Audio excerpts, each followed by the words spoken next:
Good evening, ladies and gentlemen. How's everybody doing this evening? Even though I already know, you guys are kind of retarded tonight. Some of you are a little crazy this evening. That's okay. Whatever. Apparently, according to Facebook, Jeff and Panic, literally too lazy to write up their own thing, copy and pasted my update for Facebook, saying that they too were going live to talk about YouTube and lag TV and stuff. So apparently, he wants to do this and they want to do that simultaneously. I don't know why, but whatever. That's fine. I've been receiving a bunch of emails. I've been receiving a bunch of emails about things specifically asking, what does it take to start up a YouTube channel, and how do you get brought on or make money off of YouTube, and what kind of money can you make, and what software should I get, what hardware should I have, what mic should I have, how do I grow my channel, how did Lag TV start and get to where it is now, all sorts of stuff. How do you render videos? What settings do you use on your video rendering? Also, if you can't see, I've got one of my new science t-shirts on today. The Thank God for Science! It's pretty good. It's pretty good. It's a solid shirt. It's a solid shirt. Trying to get this camera not to fall all over the place. So, I'm going to be answering those questions. If you have those questions, feel free to ask away. I know some of you came in and didn't know what's happening. What's going to happen is I'm going to answer questions like these. I can just answer what I just went over right now if you so wish. And then at the end of that, if it's not super late, what's going to happen is I'm going to probably play some mono battles with you guys. So, without further ado, if you guys have any of those questions, or would you guys prefer if I just went through like everything from start to finish, you can totally ask away. If you've ever had those questions, I know some people have had them, and some people might have not asked them before. So you guys can shoot, and I will answer away. But they should be questions specifically related to Lag TV in terms of how we operate or whatever, getting into YouTube, software, hardware, like the whole thing. You guys can ask what you want.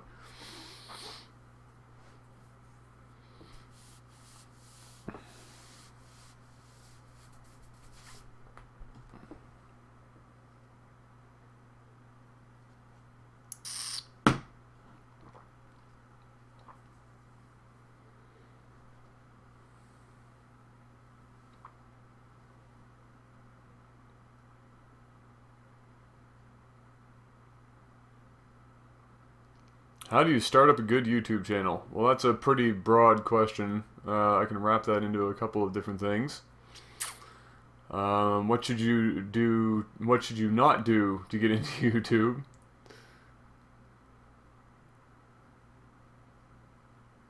And how much money? Okay, so let's just answer a couple of those questions just to start. So,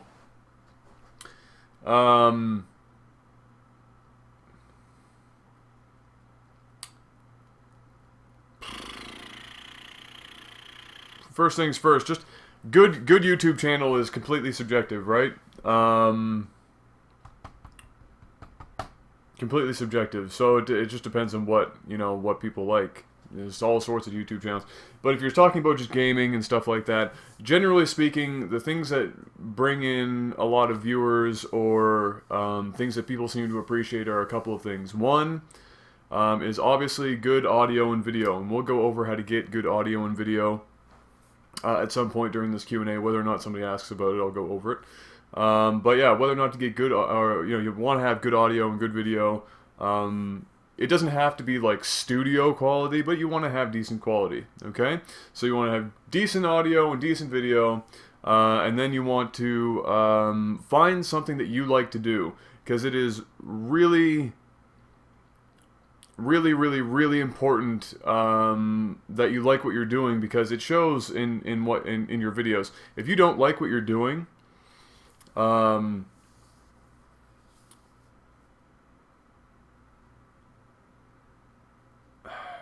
if you don't like what you're doing, it shows in your videos. Like if you're doing a video and you're not really into the game, or you're not really into the commentary, or you're not really into whatever you're doing, and you know, Jeff and I have those kind of days. But I mean, you can notice it if you really don't like it at all, and you're just doing it to do it for the sake of doing it. It shows in your videos. So you want to like what you're doing, whether that's blogging. You know, if you're going to try and be the next Philip DeFranco, or if you're going to be a StarCraft caster. Or if you're going to be the League of Legends caster or whatever, or if you're going to be a Let's Player, stuff like that. And you want to enjoy what you're doing. So pick something that you know you're going to like to do and stick with that, because you're going to have to do a lot of it, especially in the beginning, right? So, step 1 complete. Find something that you like to do, pick that as your thing. Step 2, try and differentiate yourself in some way, shape, or form from everything else. Okay, so for instance, with Lag TV, I'll use us as an example. So in the StarCraft casting world, there's several different variations of StarCraft casting. There's your solo casters who are analysts. Okay, that's like Apollo would be one of those guys that comes to mind. There are solo casters who are showcasters. That's Husky. He's trying to change that a bit. I think he's trying to be a little more in-depth in the game and not just be a showcaster. But I would still use him as an example for a showcaster. Or Total Biscuit would be another example of that. And then there's like Lag TV is Jeff and I, where we kind of analyze it, but we're not really trying to be over, and you know, we don't try to be over it. And if you had to pick an analyst right now, I guess it's probably Jeff would be. Jeff would probably be the analyst because he plays more StarCraft, so he talks more about the actual game, and then I tend to be the guy who it does play-by-play, and then on top of that, like, cues up some humor stuff. You know, I cue up the banter between Jeff and I. Sometimes he does it in reverse, and we share it a lot, but that's a general idea. You know, we're a little bit of both. But when it comes to actually what the channel does, a lot of other people are just casting pro games, right? Almost everybody else is casting pro games. Jeff and I, when we sat down to be different, we decided, hey, we're going to cast the fan games. Just regular Joes, the average everyday StarCraft player, sorry. We're going to do their games because we know that, you know, everybody would like to have like that 15 minutes of fame. Nobody else is doing it. It's good for us because we don't know the game at like this super high level or anything, right? And it will allow us to have material because at the time, and I'm still not sure how they get it, I guess it's replay packs or something, we didn't know how to get access to pro games. So that was our thing. So you wanna have something that you really like to do. So you want to find that, and then there's likely already somebody else on YouTube doing it, and then you want to differentiate yourself in some way, shape, or form. Now, it's a little difficult to do that if you're a Let's Player. At that point, it generally becomes your personality. So there's like Uber Haxer Nova, who is like way out there, kind of crazy and kooky. He's not really a rager. Jeff differentiates himself because he's like a hardcore rager. That's like the type of gamer Jeff is. Jeff loves to rage at games, right? And people enjoy that about him. And so a lot of people watch his channel because they like to see Jeff like, I want to be the guy. They want to see Jeff blow a gasket and have an aneurysm and maybe a small seizure. Like that's what they want to see. And then there's other people who do other things, right? So you want to differentiate yourself in some way, shape, or form. And it might be more difficult depending on what you're doing, but you have to find some way of differentiating yourself. So, those are a couple of the keys to being successful on YouTube so far. You want to, and then the next question is generally what comes out of that is, how do you become popular? How do you get views? How do you increase your viewership?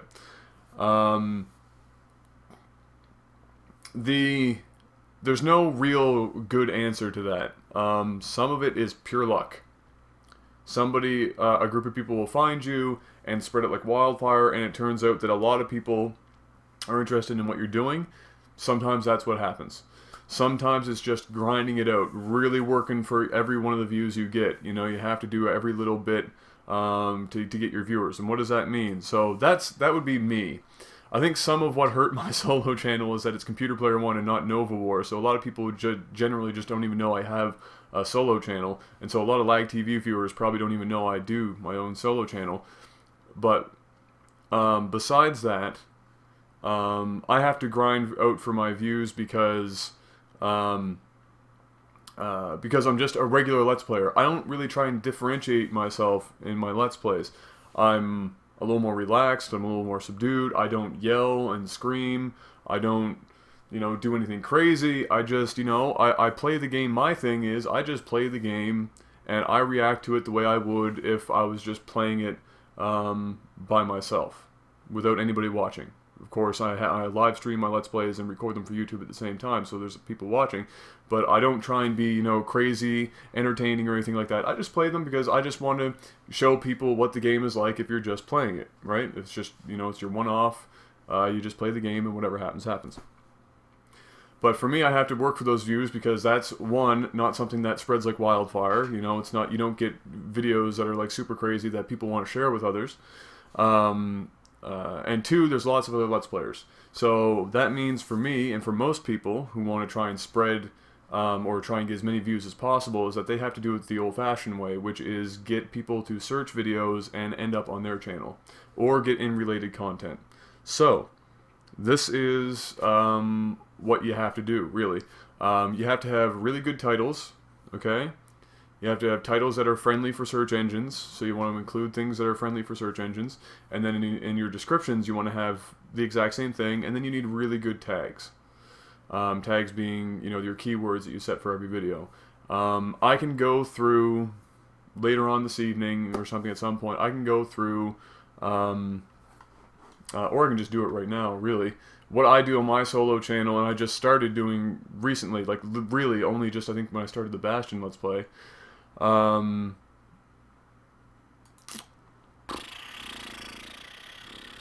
Let's see. Yeah, I can do that. We'll do this. So there's your chat. Hey guys! Hey guys! Alright. So I will show you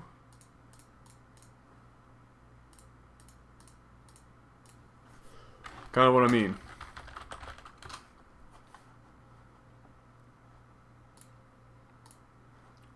So if we go back here, and you can see I've got to bust my butt for views. I've got a whopping 4,000, 2,000, 1,000, 1,600, 800, 900, 600, and 600. So I'm not exactly pulling in, like 4 bajillion views a video.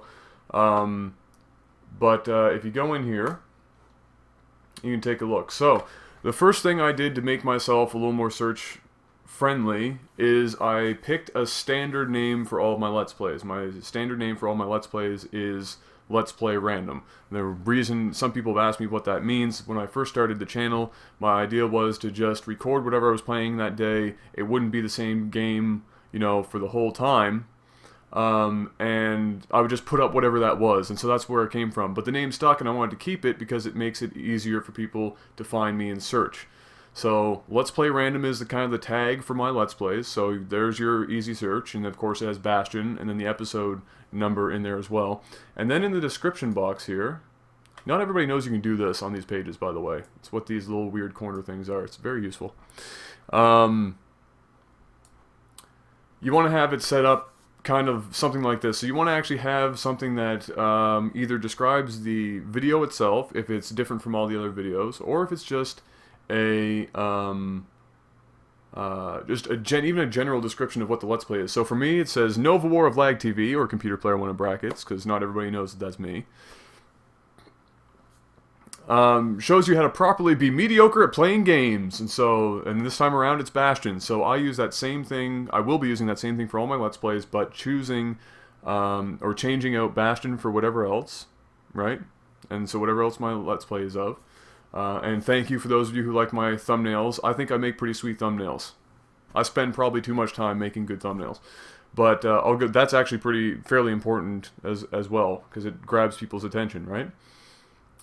The next thing is I have all of my links. Now, links are good things for search engines. Search engine optimization is a fancy buzzword in the marketing world these days, and you want to have that stuff there. Ideally, I would actually have these links at the top and put the description below these, but I'm not that concerned about it. If you were doing it and you want people to be able to see those links like right away, yes, put them at the top, because then they would see live stream and store, and the links would be there, and then they'd go for more for LikeTV and d2dgamer.com. So you have those there, and then in the description also, I put the tags here, and then I also have the other tags. So whatever the tags are for the series, I put in the description, because it again increases search engine optimization, which again is that fancy word for YouTube has an easier time finding you. Okay? So there's that, and then you have your tags. Now tags, some people do it differently than others. Okay? I tend to be fairly minimalistic with mine. I don't go into like great detail about that or with it. I just have, the YouTube quality is high. That's just a general YouTube tag for finding HD videos and stuff. Let's play Bastion, and then let's play spelt slightly differently. Again, let's play LPR Gaming Machinima, because I'm with Machinima. NovaWar, my name. Video game, gameplay, spelt differently, again, not as one word. Tutorial, guide, walkthrough, 1080p, 720p, playthrough, Machinima, again, for some reason, I don't know why it's there, and PC. So, just general tags. So you want to have, stuff that's related to your video, as best you can. And then get a good thumbnail. So you can make these. These are 16:9 thumbnails. I make mine at 1280x720 because they're easier to make. And you just want to have something that, grabs people's attention. And that just makes it even easier when they search something and they see your videos. Makes it, an attention grabber. You'll notice some people use, like, crazy burst patterns and stuff like that. And I'll show you what I mean. Like, so, like, on my shirt here, right? That's a burst, right? You'll see people use, like, hot pink and like an offsetting blue in the burst, and then they'll have like big huge breasts right in the middle, and they're like, watch my video on tofu. So it has nothing to do with it, but it's an attention grabber. I don't tend to go that far with it, but that's the idea, right? So that is, if you can't just grab a whole bunch of views just because you have a fan base already, like we do at LikeTV. That's where a lot of Jeff's viewers initially came from. He's got a lot more for, like, I want to be the guy and stuff like that. He's garnered a lot of fans for his Let's Plays. And where the majority of my initial people came from as well, you just have to grind out those views. And there's no real magical way of gaining a whole bunch of views.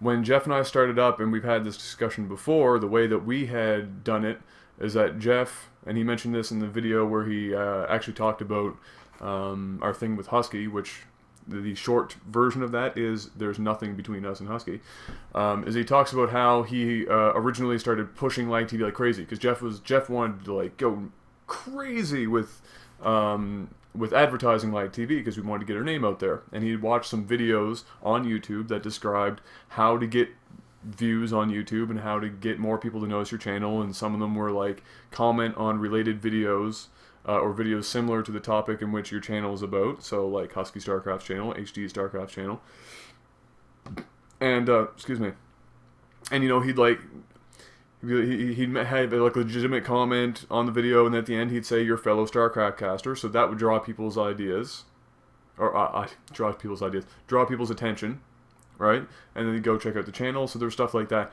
I recommend not doing that, because you can piss people off a great deal.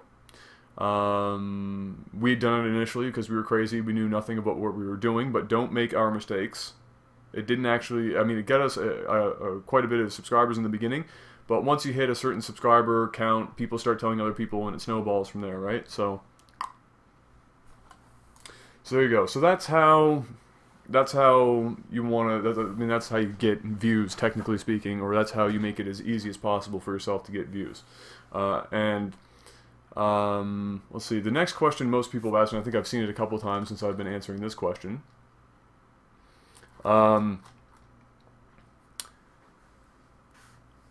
Is how do you start making money on YouTube? And that is a really tough question to answer, because if you're, say you're a blogging channel, like one that I'm watching, a blogging channel I'm watching right now because I'm learning Korean, and I watched them before, like years ago, like at least a year and a half ago or something like that. It's called Eat Your Kimchi. It's a couple who taught English in Korea, and while they were there, they did a lot of videos on everything Korean in terms of culture, and like down to where you can get your hair cut, you know, as a Westerner or something like that in Korea, or, you know, and grocery shopping and stuff, and the differences. If you're somebody like that, getting with YouTube eventually is that you'll be approached by YouTube if your channel's big enough and you're getting lots of views. Is that you'll get a message from them saying that you're able to start revenue sharing and stuff like that, and then you'll go through a bit of a contract process, with them, and then you'll start earning revenue off of your videos. Now, what you get is completely random, or not random, but it's depending on what they're willing to pay you, and it's generally per 1,000 views, generally speaking. And then sometimes there'll be stipulations like you can't get paid out until you make at least $100, and sometimes it's monthly, sometimes you get paid quarterly, and it all depends on who you're with, because there's a couple people that you can be with, right? There's YouTube itself. If you're a gamer, you can be with Machinima, and then the other one would be the gaming station. Right now would be another smaller version of Machinima, run by Husky, or partly by Husky anyway. And a couple of others, like there's a couple of other people that, you know, or groups that YouTube has said, okay, you guys can have your own ad inventory, you guys can handle this stuff because it's a very specific audience, and if you just get ads targeted to that audience, we can make more money, everything's great. So, getting in with them, so say you did want to start your own gaming channel, and say you wanted to end up with Machinima or somebody else, or even just with YouTube. At one point, Jeff and I were even approached by IGN because they were going to start doing some stuff themselves. So you can get approached by anybody. Somebody just comes across, a recruiter comes across your channel, sees it, wants you to get on board, and they'll approach you. And then you have to talk about it, and there's a contract process and stuff like that. But it all comes down in the end to getting paid, usually, per 1,000 views. You don't make a fortune. Okay, I can't talk about how much I make. I can't talk about how much Like TV makes. I can tell you in general. I can't tell you what we get paid per 1,000 views, but I can give you a general idea of what Like TV pulls in a month. In an average month as of late, Like TV pulls in a few $1,000s a month. Okay. And then we have to split it between Jeff and myself. So if you work that out to hourly, if you wanted to see what an hourly thing is, for the amount of time Jeff and I work on Live TV and stuff, it's in and around or slightly above what minimum wage is here in Canada, roughly.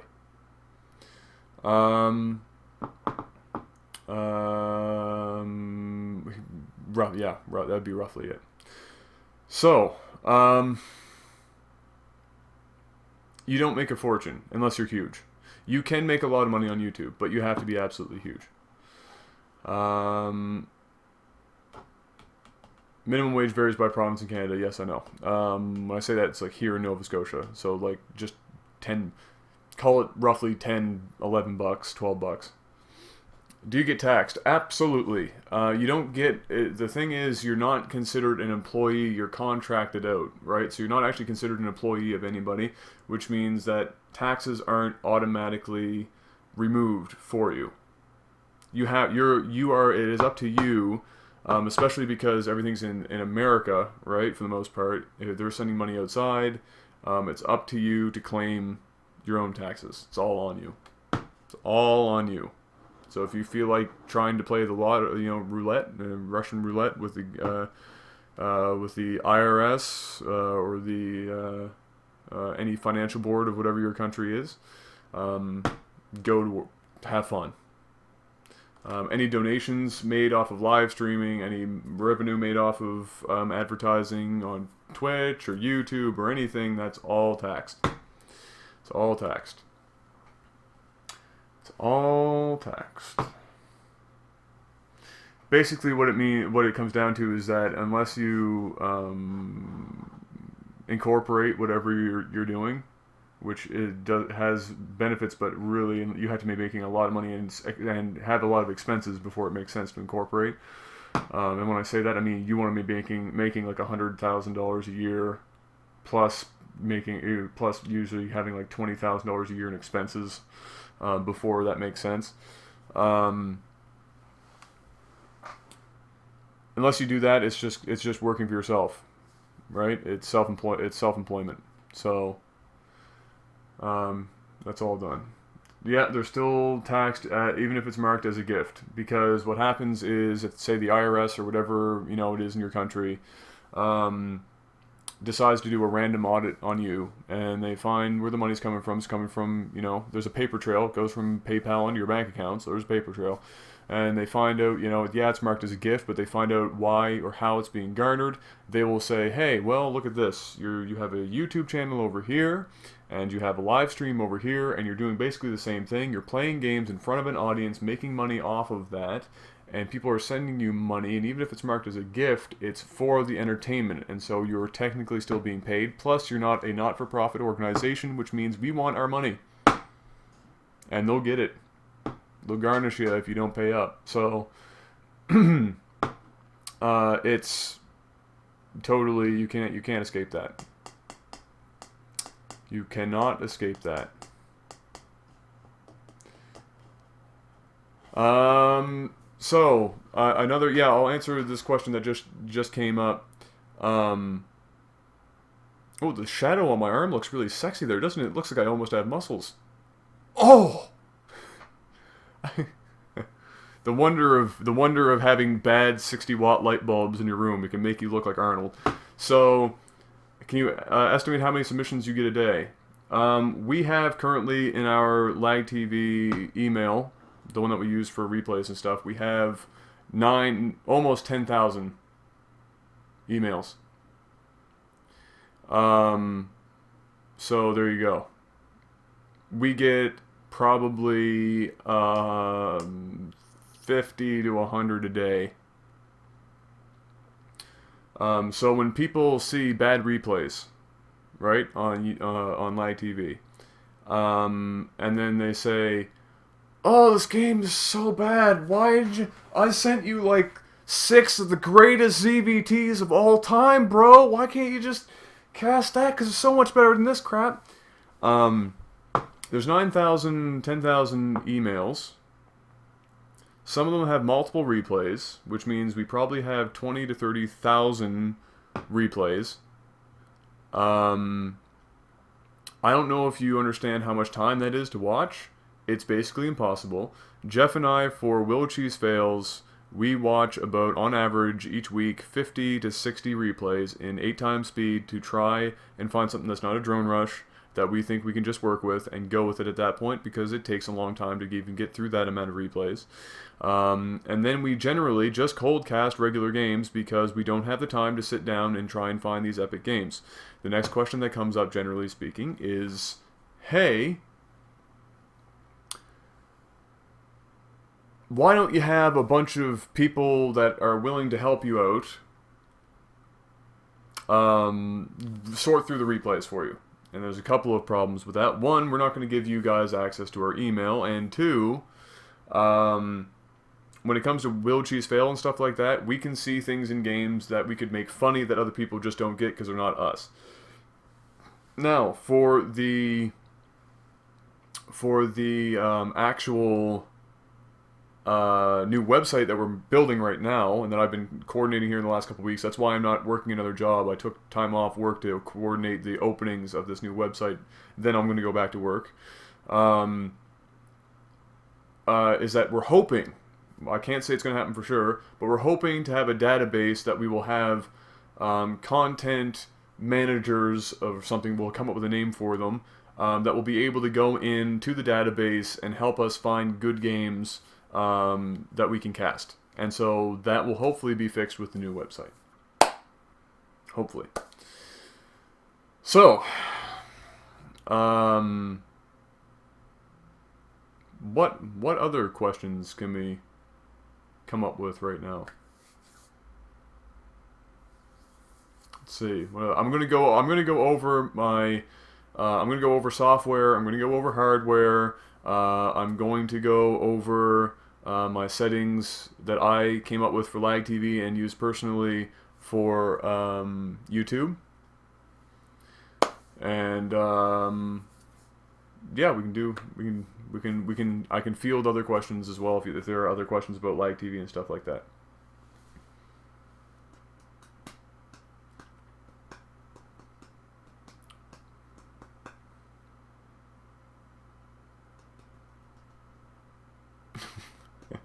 Adam, will you have my illegitimate platonic love children?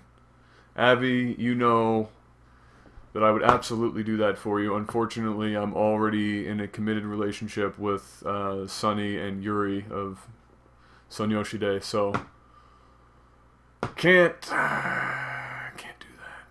I'm sorry. Okay, so I will go over hardware. Go over hardware. So one of the most common questions people ask is, what mic do you guys use? Or what mic should I get? Or what is a good mic for the price? See the back of this mic right here?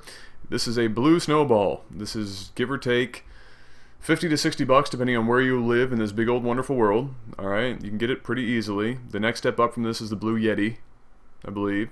I almost got it, but the Blue Snowball has 3 settings. It's good for podcasting and stuff like that, and if you do some music recording, it's actually a half decent mic. This is setting 1. I use this for live streaming because I don't have to be really close to the mic. Setting 2, I have to be way closer before you guys can hear me. I usually have to be pretty much up here before it sounds better, and this is more clear because it's only in the front of the mic. And then of course we edit our audio and stuff like that afterwards to clean it up even more, but the mic is good enough on its own that if you use it in setting 2, especially if you get like a cheap pop filter or something like that so that you don't, get a bunch of air blowing into the mic, it's a phenomenal, it's a great mic. Great for general purpose, for just about anything. So there's your mic. The next thing is that people ask is, what does my computer have to be like if I want to stream? Or what does my computer want to be like if I want to record for YouTube? And the answer to that is not super simple, because it depends on what you're doing with it, what games you're playing, so on and so forth.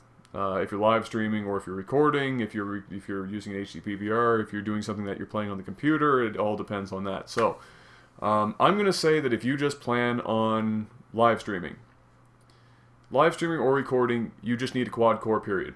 You can do it with a dual core. I did it with a dual core, but you are extremely limited with what you can do.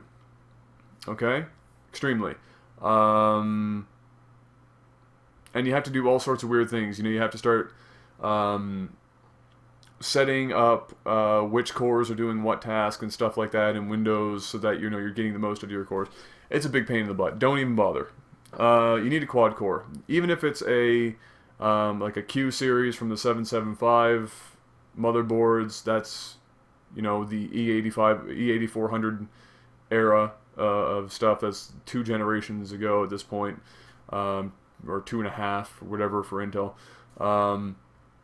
AMD Black Series quads are really good. They can stream and they can record.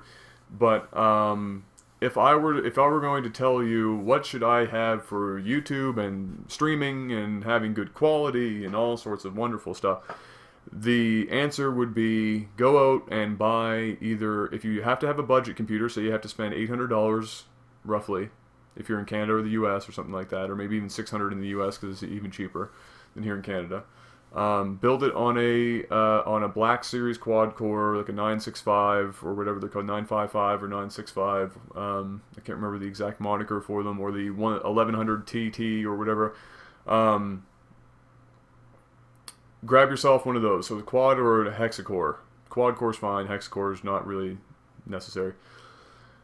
So you can. I would suggest getting one of those as your base, because it will allow you to do decent recording, and it will allow you to play and record a reasonable range of games. First-person shooters, StarCraft, so on and so forth. If you want to record in 720p, 30 frames a second, or, and still play your game at a reasonable resolution, and at a reasonable frame rate, that might be okay, but I suggest getting a 2500K. That would be like my baseline. Is that overkill for some scenarios? Absolutely. But if you're going to ask me what I would suggest people to build a system on if they're trying to be kind of frugal in terms of what they're actually getting out of their system, and what they can actually do for live streaming and recording, then I would say get 2500K as your base. Okay? You can build a 2500K for a system for, depending on where you live. Here in Canada, you can probably do $1,200 and you have a really good system. $1,200-$1,300. In the States, you can build a 2500K system for like $1,000. Some cases, even if you get on sales, $800-$900. It really depends on how far you go with the rest of the hardware.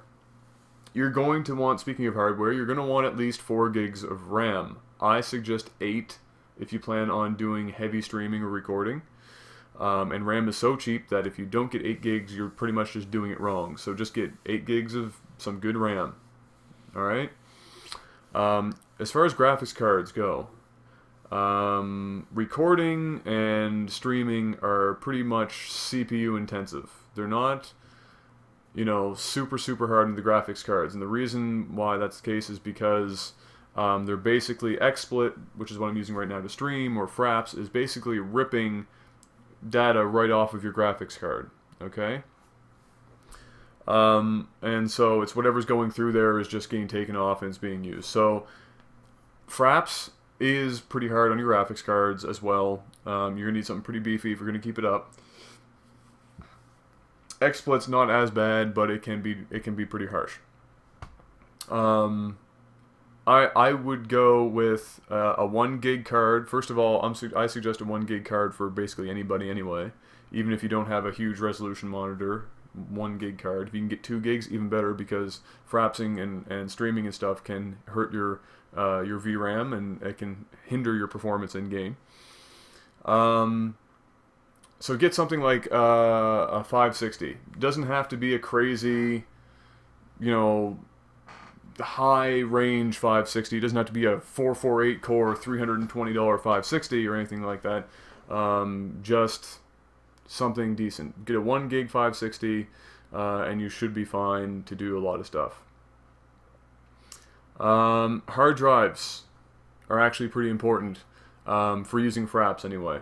Fraps writes big files in large chunks. Okay? So and yes, somebody asked in chat, is a 1.5 gigabyte GTX 480 good?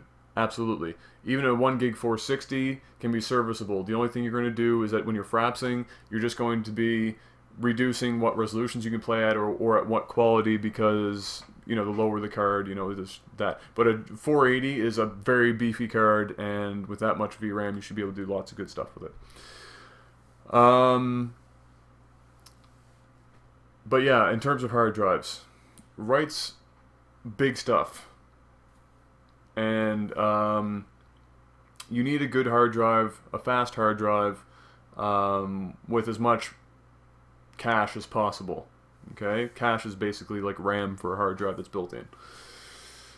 What I suggest for most people for recording purposes is that you're going to want to have at least 2 hard drives. Okay, you want one for your operating system and the games and software or whatever that you're running, and another drive that is specifically for recording onto, so that it's not being used for anything else.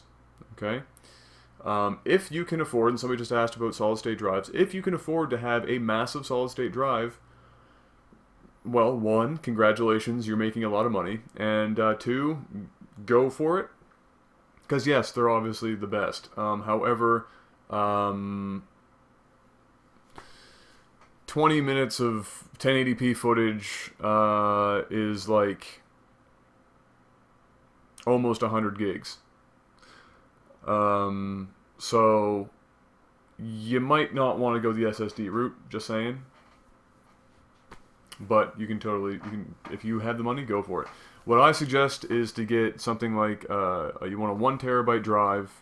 If you can afford it, get a 2 terabyte drive. Right now, hard drive prices are still crazy high. But that's okay. They'll come down eventually, probably not until the end of the year because they want to recoup on their losses. But a 1 terabyte drive, you want to have 7200 RPM. Don't try and record to a green drive because it ain't going to fly. You'll get stuttering and bad frames in the game. I'm just telling you right now.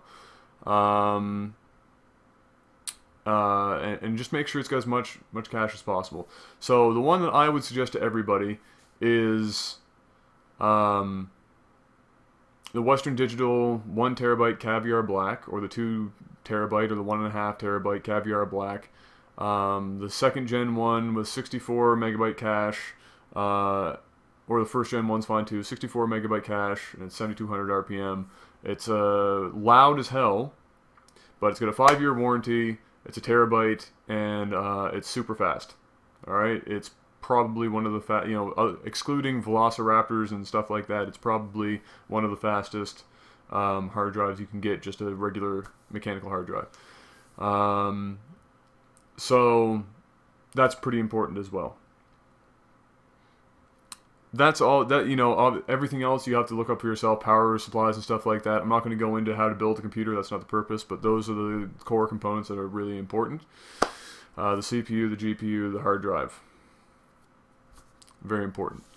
So there's your hardware for that, and the mic as well. Keyboard and mouse is just whatever you feel like. You want to have a $14 Logitech or Microsoft proprietary keyboard and mouse with a trackball if you want, whatever you want to have, go for it.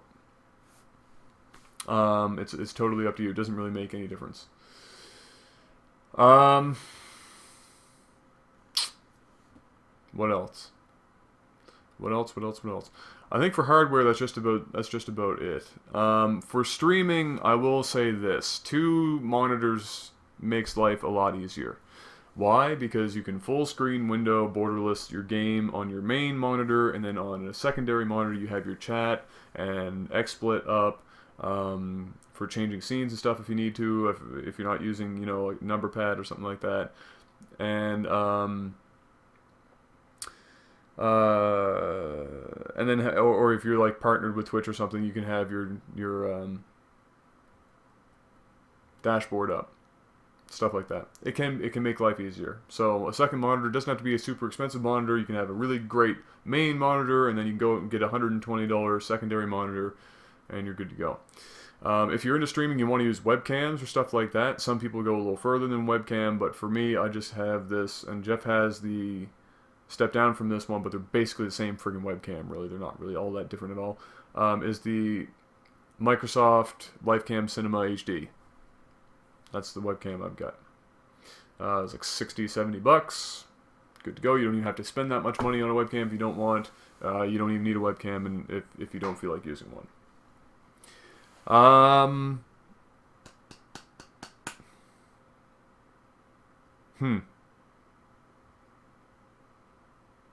What else? For hardware. I think that's about it for hardware. I can't think of too much else. Now, software. Software. So, software is something that people will debate about.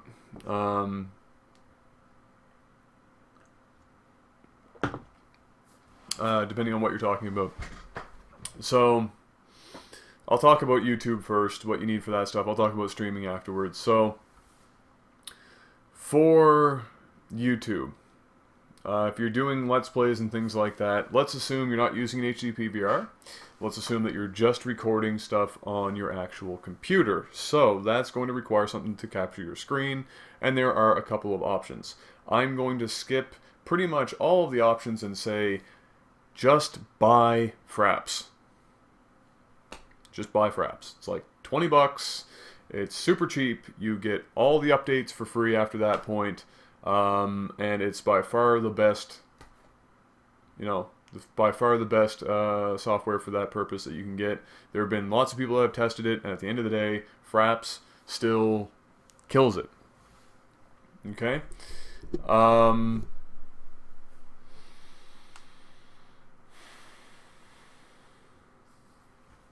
Audio recording. Jeff and I use Windows Audio Recorder for our audio. You'll hear us if we're recording something on stream while we're streaming it with Fraps. You'll hear us say when we're going to start recording in 3, 2, 1, and we'll hit it. That's what we do when we do StarCraft as well. We've started the recorder, and we're doing that to hear the click sound on the mic so that when we line up our audio, it syncs. So we use that, and then we dump that into an old program that Jeff owned called Cool Edit Pro, but it's an old program, but we just use it because we just dynamic compress it and brighten it up a bit so that it sounds a little more crisp with that. But if you just set this mic to setting 2, like I said, and just speak into it, it actually sounds fine. You can also record audio with Fraps if you so choose, but we do it separately so that we can balance in Vegas later on. We can balance our audio, game volume and mic volume, and it saves you from having to change the game volume and test 1,000 times to find out, is your voice too high, is it too low, is the game volume too loud, so on and so forth. Yeah, and somebody mentioned Audacity. It's free, a free audio editing program. We just use Cool Edit because we have very specific settings that we use for our audio, and we know what it is, and so we're just using it because we're not using it for anything crazy. We're literally just dynamic compressing it and then brightening it up.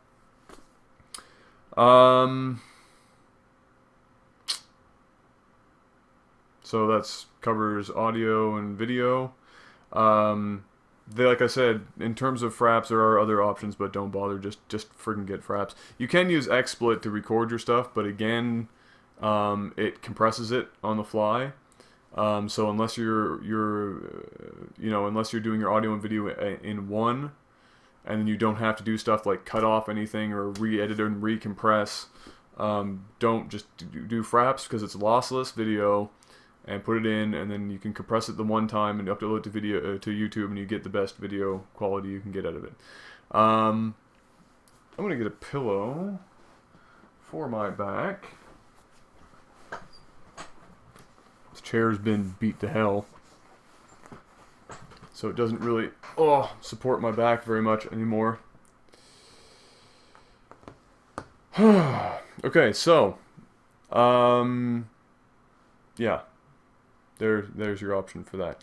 Now, if you are using an HD PVR, say you're using the Hauppauge, which is the one that Jeff and I use, you have a couple options. One, you can actually have the software that comes with it record your video, and then you can record your audio separately again, just like we do for everything else. Or you can do what Jeff does, because the software, to be honest, is not that great. Sometimes it doesn't work. Is to just Fraps the preview window of the software.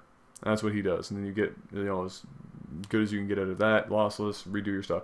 Same exact scenario, it's just that you're using the software in the HD PVR. Now the difference is it's easier on your computer, and if you just do console games and stream that to your computer to be recorded, you don't need as beefy hardware because you're not playing the game on the computer, you are just having the video fed to the computer.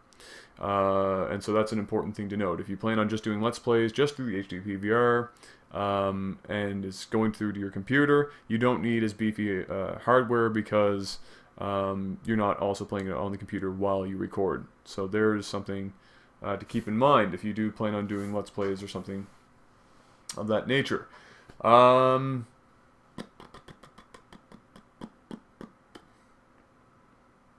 So, what else? What else?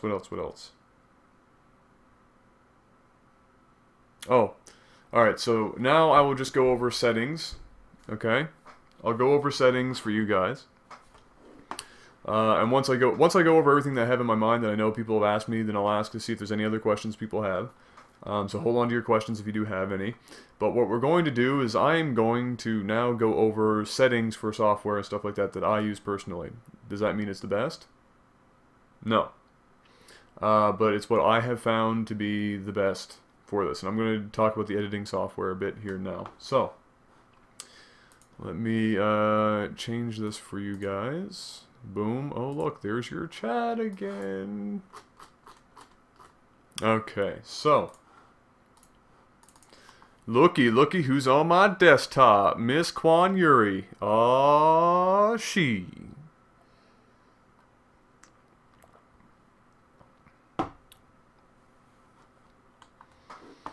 Alright. So, for those of you who have always asked Jeff and I, what do we do for editing software? And the short answer is Vegas Pro. There's Cool Edit Pro, that's our audio editing, but there's no special settings in there that we use, and you're not going to use that program anyway. Just use Audacity and Google how to do dynamic compression. It's just a setting, it's not a big deal.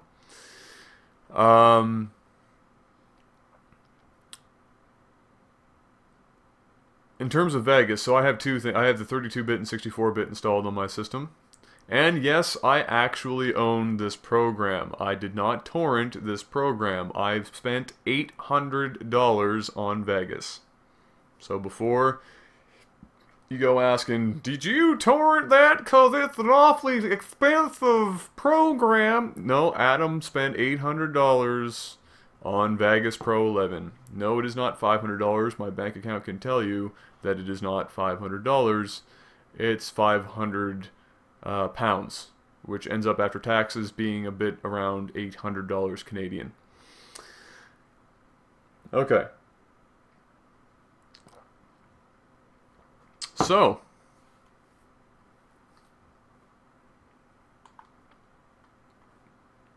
go in here. Now, you don't need to actually, before everybody...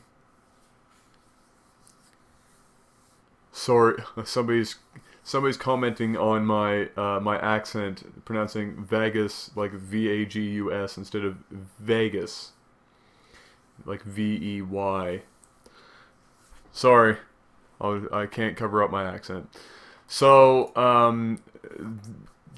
the question that comes up is, well, do you need this? No, you don't need this. Vegas Pro 11 allows Jeff and I to do really nice quality video, which you can also accomplish in other ways with other programs like VirtuaDub and stuff like that.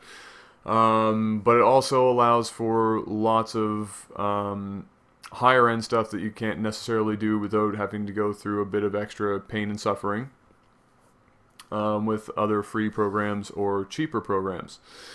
So I will go in here now.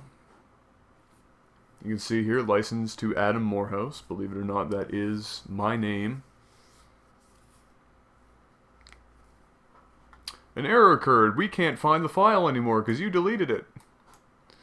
Alright, so here is your Vegas Pro window. Okay. Now, the actual settings itself,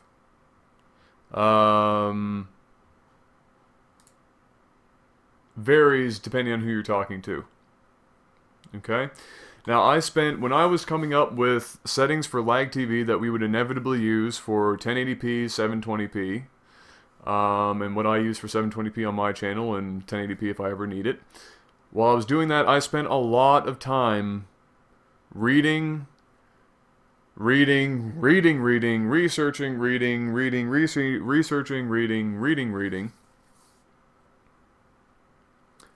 to figure out what best accommodates YouTube, and what is necessary and what isn't.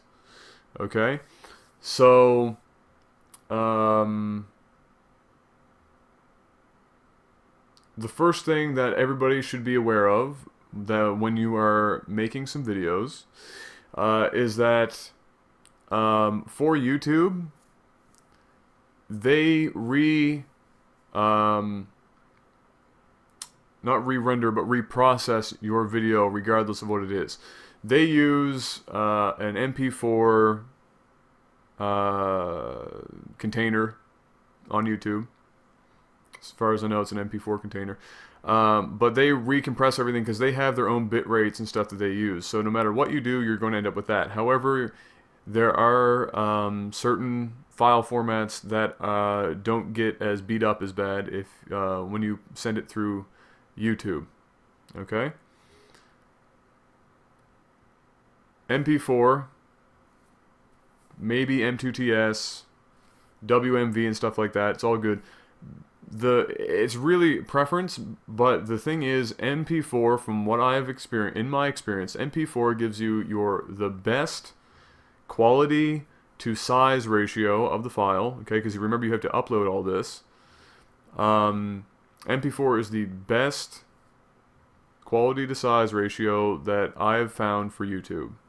So 20 minutes, roughly 20 minutes or 25 minutes of 720p at 30 frames a second at 6,000 kilobytes a second, or kilobits, ends up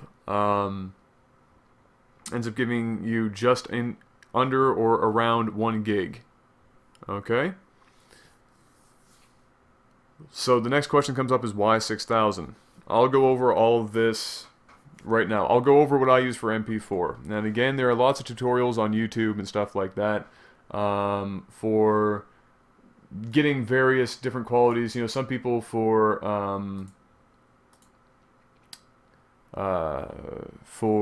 let's say Call of Duty do stuff like increase or try and color correct and things like that to make up for loss in color in MP4 and stuff. I found that it ends up just blowing out the image too much and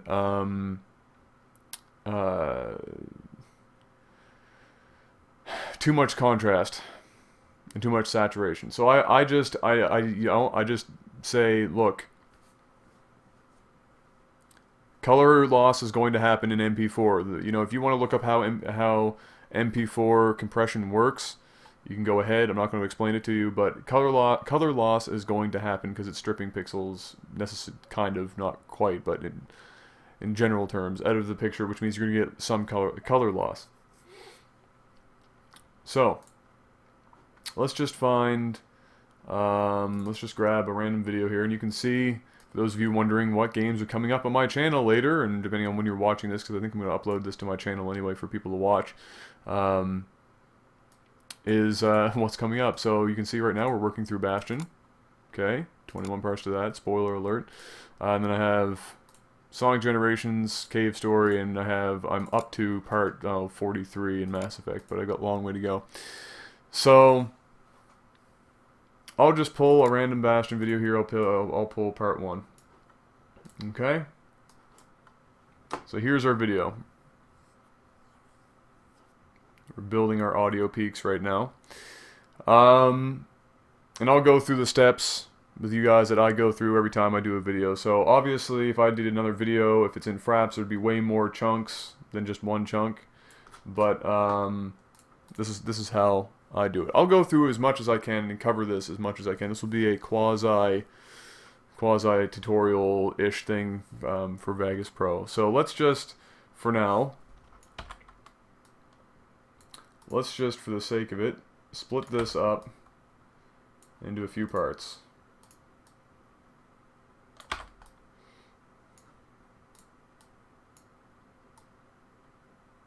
Okay. Alright, so let's say that these are all, you know, a few parts a piece, because that's what it generally ends up looking like with fraps. But these are all sections that will be individual videos. Okay, so these are all like just like 10 minutes, 12 minutes a piece. Okay? Or like 2 minutes a piece or something like that. Yeah. So we have it. We have all of our stuff in.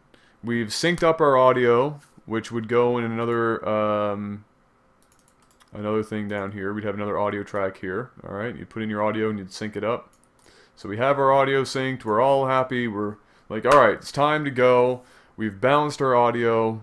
Audio stuff is over here. You can raise or lower whatever you want to have on it. Balance your audio for your mic and the game and everything.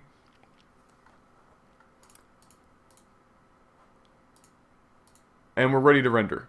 Okay, so we've done all the stuff. And now this is what I meant by color correcting and stuff like that. Some people will do this and they'll open up all this nonsense and they'll go in here and they're going to try and, you know, they'll pick up like a, let's say, change it to broadcast colors, or they, you know, they play with the brightness and contrast, and so they'll add that in there, and then they'll play around with the brightness and whoa, it's white, right? Like, just anyway, I don't touch that just for your just for the ease of use here. Just I don't touch that at all. I leave all the stuff the same.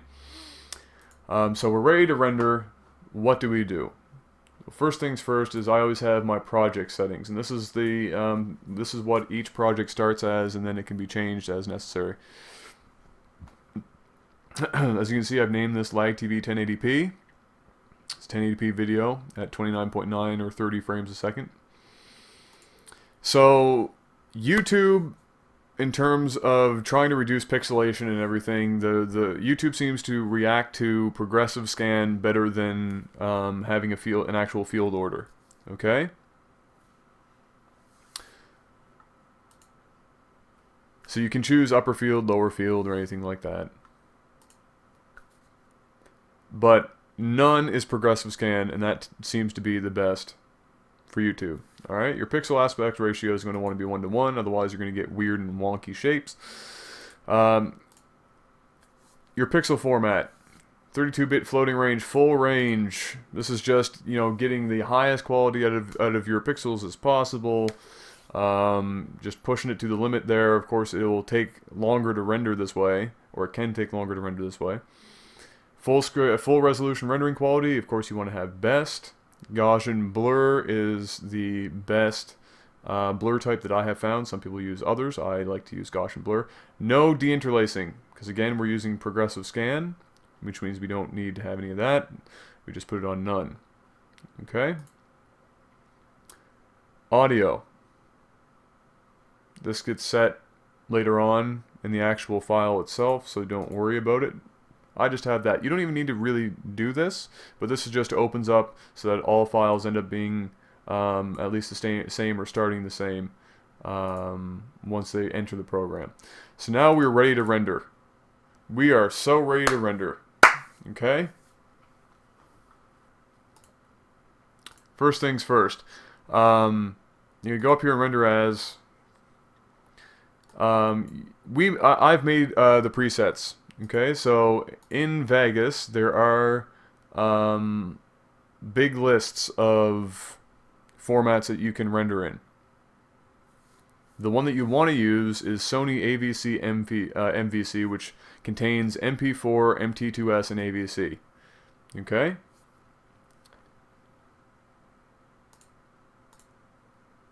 MP4 is what we're going to be using. And you can see I have two things here. I have Computer Player 1 720p, and I have Lag TV 1080p. Both have the same thing except for a different resolution and different bit rate. I will go over these each. Okay, so you go to customize settings. So you go in here. If you want to do this, essentially what you would do is you click on AVC HD 1920 by 1080 60i. All that fancy number means is that it's 1080p at 60 frames a second. You're going to go in here and you're going to customize it. Okay? The only things you're really going to have to touch in here, because you can't, obviously there's nothing here, is you can choose 1920 by 1080 or 720p, 1280 by 720. Okay, so depending on what you want to do, you want to choose high profile if possible. Sometimes you might only be able to pick main. Your entropy coding, I'm not going to go into the... I went and looked up this crap, and apparently, while there's very little difference, Kabak coding is better. Just it ends up being better. Okay. Frame rate 29.97. You can leave it there. YouTube will redo it, but essentially, YouTube sticks to in and around 30 frames a second, so it's not really useful to record or render at anything higher than 30 frames a second.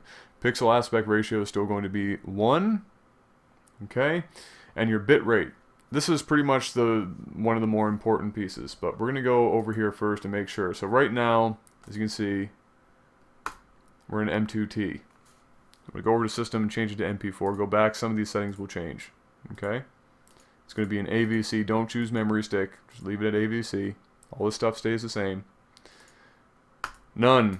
No field order. So in there, and somebody in chat said, 60i is bad news. It means interlacing. Right?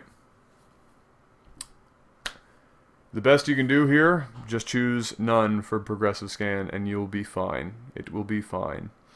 Bit rate. Here you go. This is the big sucker right here. 16,000 or 16 million here just means basically 16 megabytes a second. Okay, that's a lot of information. You'll get phenomenal 1080p. I believe Blu-ray is 24. Somewhere around there. Maybe 25. I think some might even be higher than that. But in general, you're going to give you... or this is going to give you a really good video. However, the file size is going to be absolutely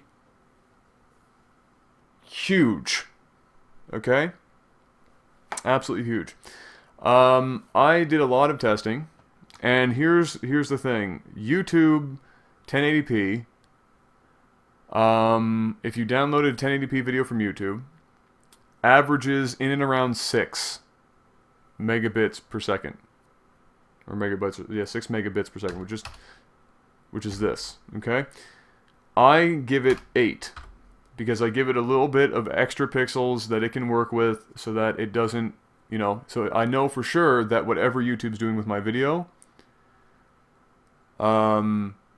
makes it as good as it's going to get for YouTube, because YouTube's going to re-encode all this crap before it goes up. It's going to process the video. So you have your 8, gives you a little bit of headroom. Your video will still look phenomenal at 1080p. It's going to go up to YouTube. They're going to redo it. It's going to look like crap afterwards for 1080p. Of course, it looks fine, but YouTube 1080p, for the people who know 1080p video, I mean, Vimeo does a much better job. But essentially, that's what you want. And this will give you a workable file size for 1080p while giving you enough overhead for YouTube to play around with and giving you good YouTube video quality. Now, if you go over here to audio, you don't have a whole lot of choices here. So in general, you can just leave this as it is. 192 is fine. If you want to go crazy, 256. But if you record with any programs like Windows Audio Recorder, your file is already at like 96K anyway, so it's not going to make a big difference. It's going to be game audio that you hear it in. So just leave it as it is. You can leave this as project settings unless you want to make sure that it's as good. Unless you're doing it in 3D, you don't need to change anything here. Okay. You click OK, and you'll have your new gig. Now, for 720p, I'll show you what I have here. So it's the same idea, you know, we've changed it to MP4, we've gone over here, we've got our 720p, it's all the same, and we're at 6. So why 6? Same reason why I choose 8. Now this is even more headroom for YouTube, because YouTube 720p is actually in and around 2400 to 3000, so between 2.4 and 3 megabytes per second, give or take, or megabits, or whatever, I can't remember which one, I think it's megabytes. No, it would be megabits. That's what it does. You don't need to have a huge file. I've done 3, I've tested at 3, 4, 5, 6, 7, 8, 9, 10, 12. Past 6, if you get to 8, you can see a small difference once you've uploaded it to YouTube. So minute that it's almost impossible to tell unless you have it side by side and really stare at it. Okay? 6 is basically what I found to be the best and what I use personally. Does that mean it is the best? Absolutely not. I have no idea. This is what I use. This is what I found to be the best of both worlds. Now, you cannot choose, as far as I know, VBR for Sony AVC MVC. Can you do it with Vegas? Probably. Do I know how to do that and go through all that? Absolutely not. This is just what I use. I'm sure there's better stuff out there. This is just what I've found. Okay? So there's that. Now, if you just have one file or one video to render, you can just click Render As. Generally speaking, you can either stick the video at the beginning here and then render the file that way, or you can do what Jeff and I do, because, and there's a number of reasons why we've done this, is you highlight it, render as, render the loop region only, and what that means is it's only going to render this section. Okay. Vegas has had some interesting problems, and it continues to have some problems in that it will randomly decide that it doesn't want to put any video. So some of our old clips, you will see random black spots pop in. That's Vegas. Okay, even in some of our Saints Row 3, that's Vegas. Okay. You can, with the AVC and stuff like that in Vegas, use your graphics cards. It depends on your graphics cards just how much faster. For mine, for some reason, and I don't know why, I have my GTX 461 gig cards in SLI, so it only uses one anyway. It doesn't use them in SLI. If I set it to do that, it does 720p video fine, does it quite quickly. If I do 1080p, it's much slower than my CPU. It's probably a setting that I'm doing personally. However, going back to the black spots thing, there's a couple of different ways that people have figured out that reduce how to do it. One is render in a loop region. Two is if you go to options and preferences, there are a couple of general preferences to uncheck. I personally cannot remember for the life of me which one of those it is. But you can Google that if you are concerned. Okay. Alright. It doesn't happen every time. It's kind of at random, and as far as I know, or for all I know, it could be fixed in this patch. However, I don't have time to re-render stuff, so I just do everything kind of religiously at this point. Okay. So I'm just giving you a warning in case it still exists. There it is. So another thing is, say you have this many videos here. You've got, what, 5 videos that you want to render. Say you want to go out for the afternoon. You don't want to have to sit around at home and render one video at a time. Okay? Your solution is called batch rendering. And this is what I use for lag TV videos and pretty much anything. I have multiple video clips in a row that I want to do. So you have them all here, and what you do is you just highlight one section here, okay, just like that. You press R, give it a name, boom, there's one section, Okay. Do it again. Give it a name. Bob's your uncle. Do that for all 5. All right, and they all have their sections, right? And then you're going to go to options. No, sorry, tools. You're going to go scripting and batch render. This is wonderful. This is absolutely fantastic. This saves you lots of time and effort, and it means that if you have a bunch of videos, you can just set this to go, walk away, go somewhere, come back, all your videos will be rendered, and it's a wonderful world. So you're just going to find your Sony AVC MVC. You'll have your specialized things down here that we've made, so CP1 720.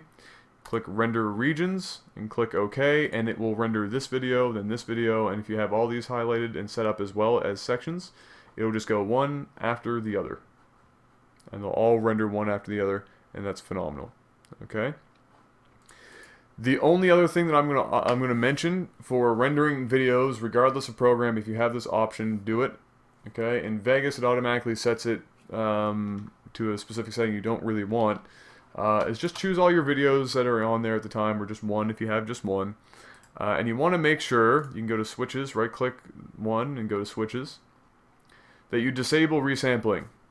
You don't want them just throwing in frames, because what you get is a blurry picture with movement. Hey there. You're not going to see it in this one because the video that it's playing from is already has already been set to not have it running.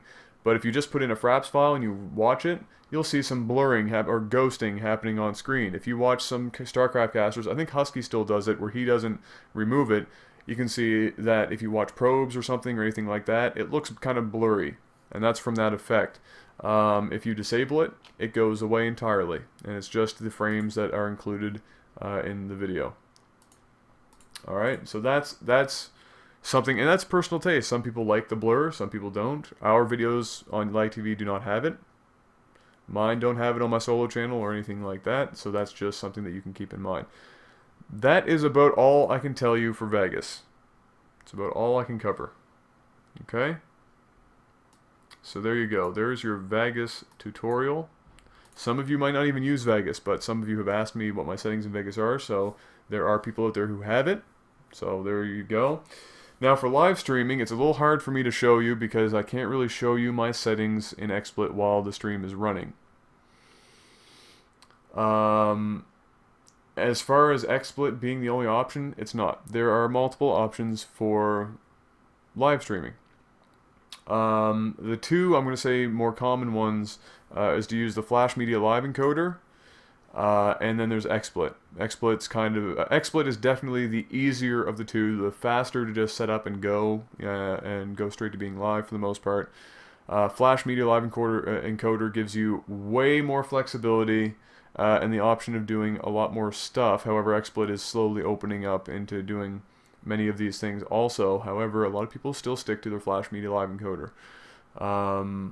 I tried using it. It was a little too much for me. I could do it, but I found Xsplit to just be the faster, and it gave me just as good of a... Get this back over here.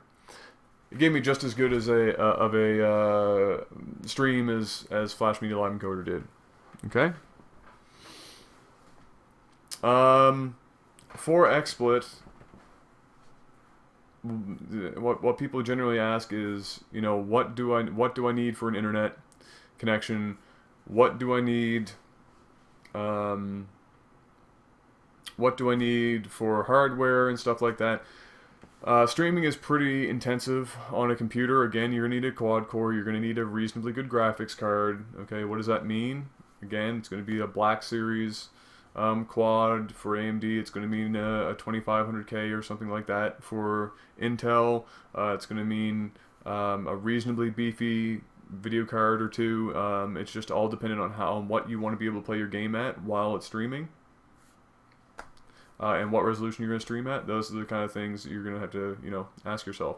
And then buy a card or something that corresponds to those settings that you wish to play at.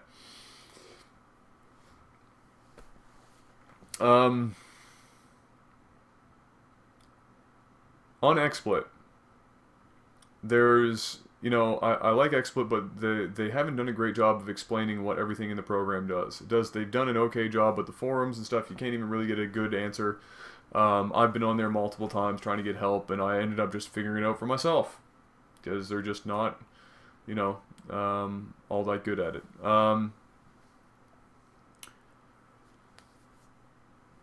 Let's say you want to stream at 480p, or the 16:9 equivalent of 480p, which is 450p, or you can go higher than that to go just a bit above 480p, but 450p, which is 800 by 450.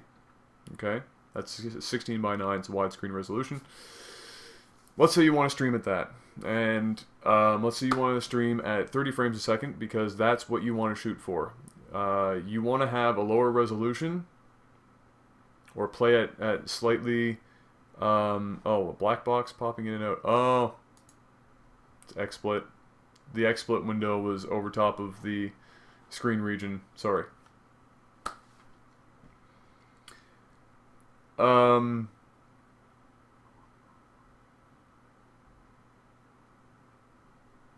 Right, where was I? Right, 450p. Okay. So you want to stream at 800 by 450, you want to do 30 frames a second, because that's what everybody should shoot for. Even if you have to reduce settings, that's what you want to have. People are going to want to watch at 30 frames a second. Okay?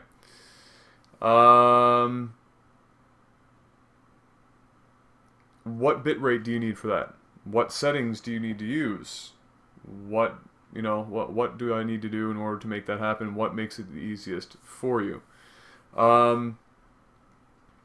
So generally speaking, okay, the defaults that XSplit uses now are pretty good. You don't need to really go outside of the defaults all that much. When you go into editing channels, you'll have options like the speed in which it encodes things. That either means it's going to put more of the load on your internet connection or more of a load on your CPU to compress the actual video itself. The default setting is fine for that. You're going to have your bit rate and your buffer. Those are the most important things. Okay? Your bit rate and your buffer basically determine, okay, how much information you're going to cram into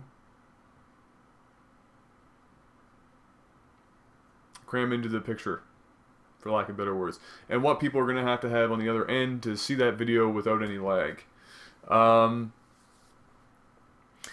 For 450p, so I'll go over a couple different settings. I'll do 450p because that's like the non-high resolution setting that most people will want to use. I'll go over 720p, and I'll go over 1080p if you really want to go into that range. Okay? Currently, and of course this is ironic, currently some people are lagging right now while watching this. And I will go over why some people will lag even if they have a really good connection and a really good computer. I'll explain all of that as well. So, bitrate for 450p.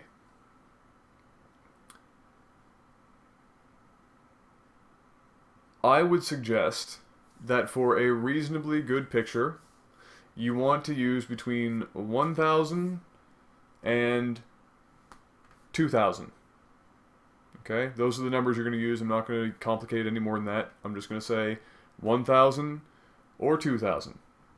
Okay, somewhere in that range. That gives you a pretty good, clear, crisp video. Can you go lower than that? Absolutely. You can probably, at that resolution, go down to 750 or 650, and it will look perfectly fine. But I would say 1000 or 2000. 1000 to 2000 will be great. Okay?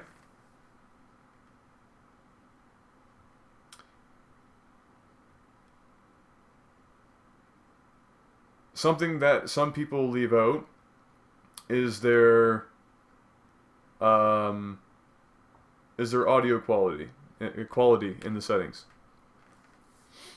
So for me personally, I have 320 kbs 44.1K audio. All right. And what some people also forget is that audio bit rate, so that 320,000, okay, or 320 is what it ends up being, really, in reality, is part of the number that you put in for your bit rate and your buffer. And I didn't talk about buffer, but I will talk about it here in a second. So if you had, say, just for the ease of math, it doesn't really exist, but just say your audio bitrate was 100, and you set your actual bitrate for 1,000. Your video would be using up about 900 of that, and your audio uses up 1,000 of that for the combined total of 1,000 as a max bitrate. Doesn't mean that that's always going to be 1,000. It just means that it's going to be at most 1,000. Okay, so that's what I mean by that. So take that into consideration.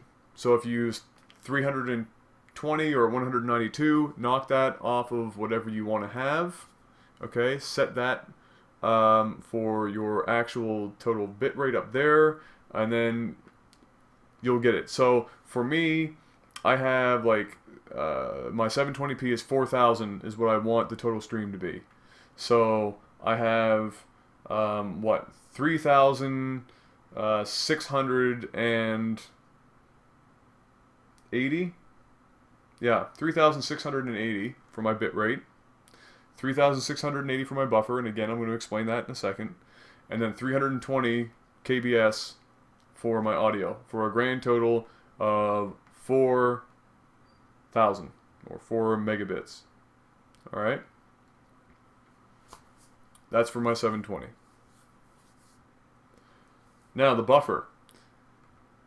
A lot of people are confused as to what the buffer does, but essentially the buffer just says, okay, if for one, it puts a delay on your stream. So the higher the buffer, the more delay you get. If you set the buffer equal to the bit rate, then you're getting a roughly 1 second delay on top of whatever is already there in terms of a delay. Okay? That's how I understand it.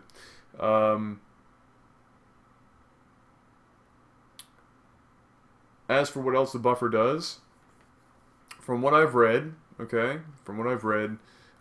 essentially what the buffer will do is, say on your stream your bitrate went above what your maximum bitrate is supposed to be, the buffer will hold off, or will join on, and it will hold off sending that chunk of information to the stream until it's been completely packaged together in something that will fit in that bitrate parameter that you have, and sent off after that.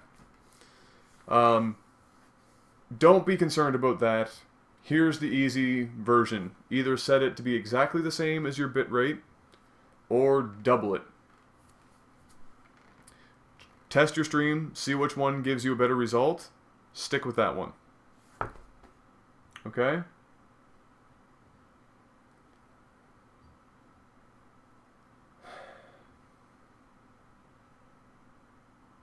Now,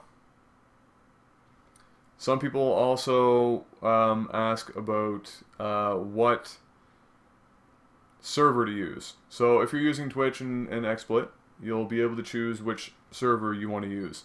The way Twitch works is they have a bunch of different servers, but they all eventually call home to a main server, okay, where everything is really done, and that's over on the West Coast in like San Francisco, I think.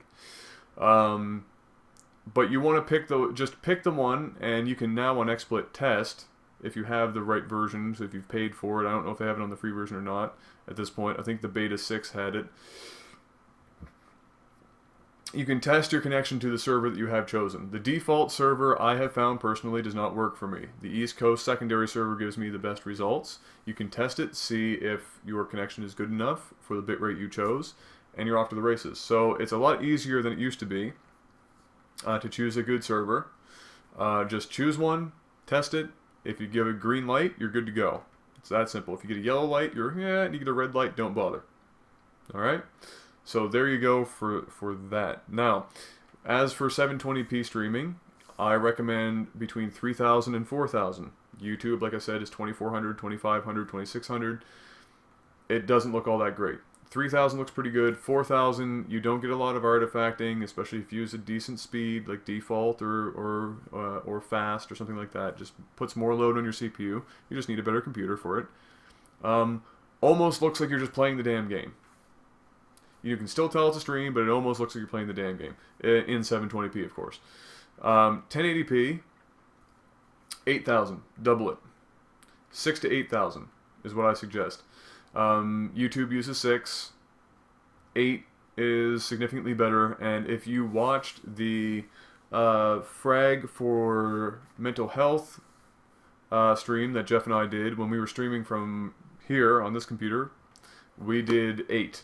And if you watch the VODs of that, or you watch the re-uploads to YouTube, which would be worse, but if you can watch VODs on Twitch, that's even better. It also looks pretty much like you're just playing the game. So those are settings that I've played around with a bunch. That's what I suggest using. Does that mean that it's definitively the best? No, absolutely not. That's just what, from my experience, that's just what I've used and what I think ends up looking the best. Now, another question comes up as to why is it that some of my viewers who are in Sweden and have that glorious internet that Sweden comes with, that's like 100 megabits per second up and down, and you know, it does everything including making their breakfast for them in the morning when they wake up and get out of bed, and they have this Uber computer that's like, you know, have to remortgage your house in order to afford and everything else. Why are they getting lag? There's no perfect answer to that, unfortunately. The best that I can tell you is that, 1, it depends on which server you're choosing for Twitch. 2, what their connection to that server at Twitch is like. Okay, so proximity to that server, and actually just how that server is treating that person, as odd as that sounds, at the time. What that's like. That comes into play. And then sometimes Twitch just derps. That's the only thing I can explain to you. Sometimes Twitch just derps. It's not necessarily the streamer's fault. It's not necessarily Xsplit's fault or anything like that. Sometimes Twitch just derps, and there's nothing you can do about it. Okay? The catch is to just try and get as good a bitrate as possible, and choose a decent server so that the most amount of people have the least amount of problems. You're never going to be able to have everybody have a smooth stream at pure 1080 or 720.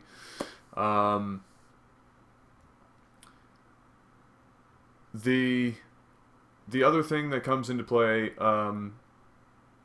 just in general, that determines whether or not somebody gets lag. So, you know, it's distance to the server that you're streaming to, connection to that server, whether or not Twitch is PMSing that day, and then the other factors are how good is their computer, how good is their internet connection, and I don't mean just the connection to, but what is their download speed, for instance.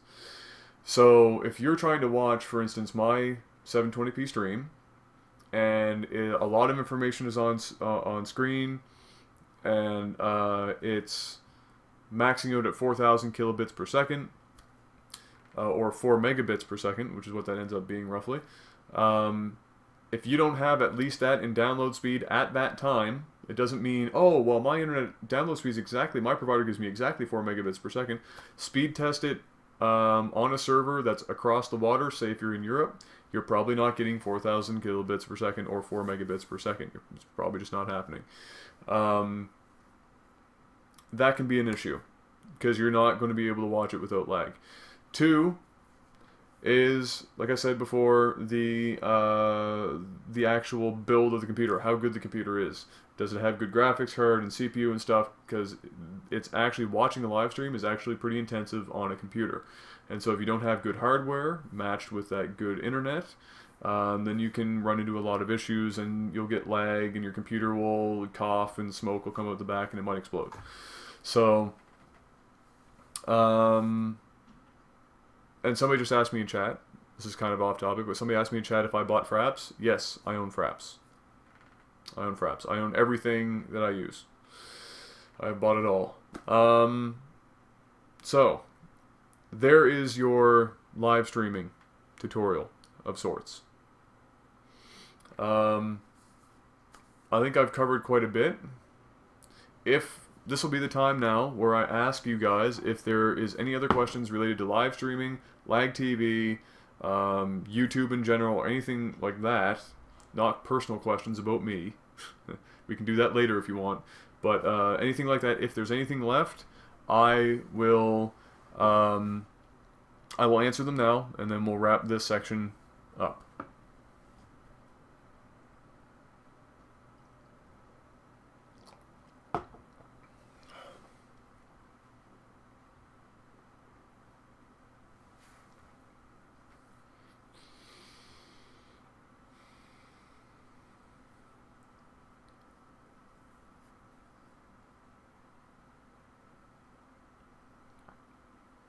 How do you make your thumbnails for YouTube?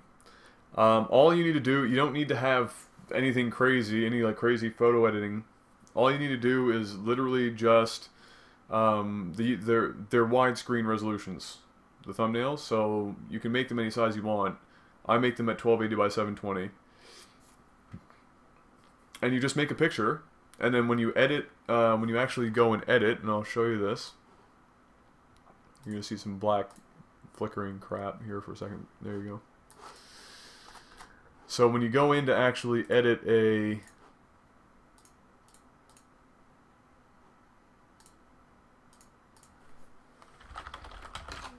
video,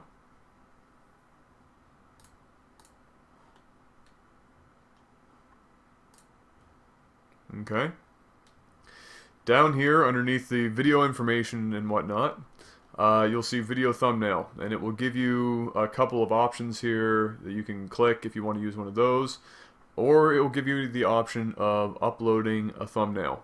Okay, so you just click on that, you find your file, you upload it, and then you save, and you have your thumbnail. So just make sure it's a 16:9 resolution, so an easy one to remember is 1280 by 720, that's 720p. Make your thumbnail, upload it, and you're good to go. So that's how that works.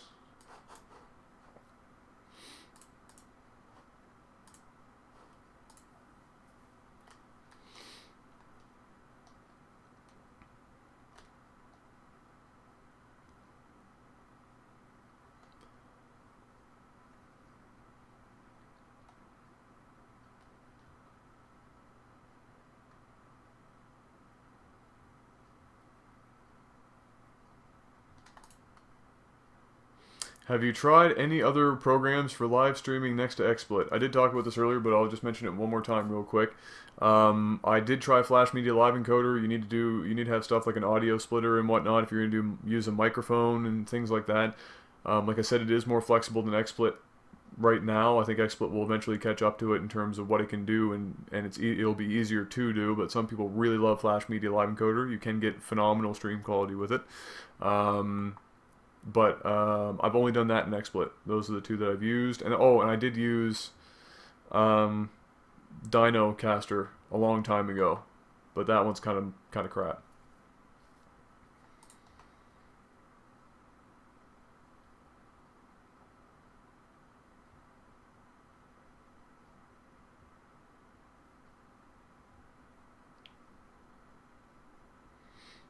If I have a replay that I would like you guys to stream, or record, I guess, what exactly do I need to do to submit it?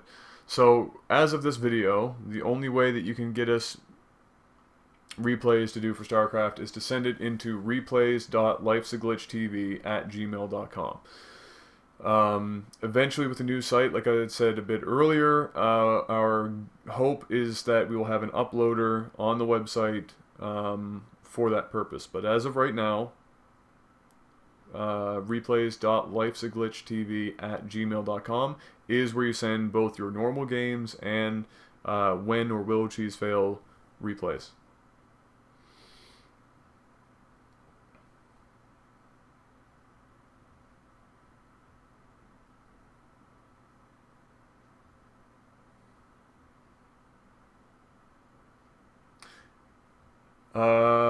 If you have bad internet, can you still have a live stream? If you have internet speeds less than 1 megabit per second upload, you're going to have a pretty hard time live streaming anything worth watching. Because you, especially if you're playing a game like, say, StarCraft, where you need your upload speed to also play online. If you're just playing a solo campaign with nothing else, then yeah, you can get away with it, because, like I said, you could do 800 by 450 for resolution, and you could have like 650 or 750 for bit rate, and you should be fine, and it'll look reasonably good. If you're less than 1 megabit per second, forget about it altogether, and I wouldn't even bother.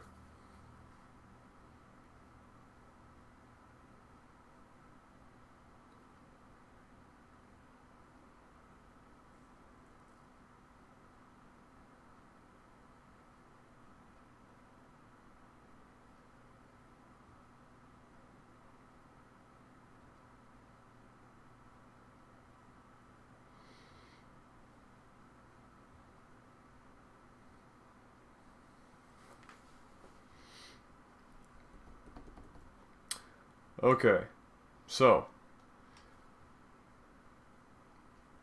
I guess we have somehow managed to answer all these questions. I don't think we have anything else to answer. If you do have other questions, I can do more Q&A stuff later. But for the purpose of this, I'm going to end it here.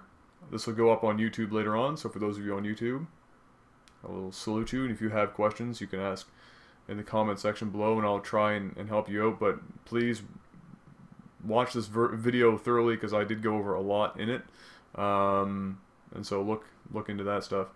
But yeah, we're gonna end it there for now. I will come back on for those of you on the live stream. But for now, ladies and gentlemen, for you guys on YouTube, this has been NovaWar, coming to you from the final Cal of Canuckville, Canada. See you guys soon.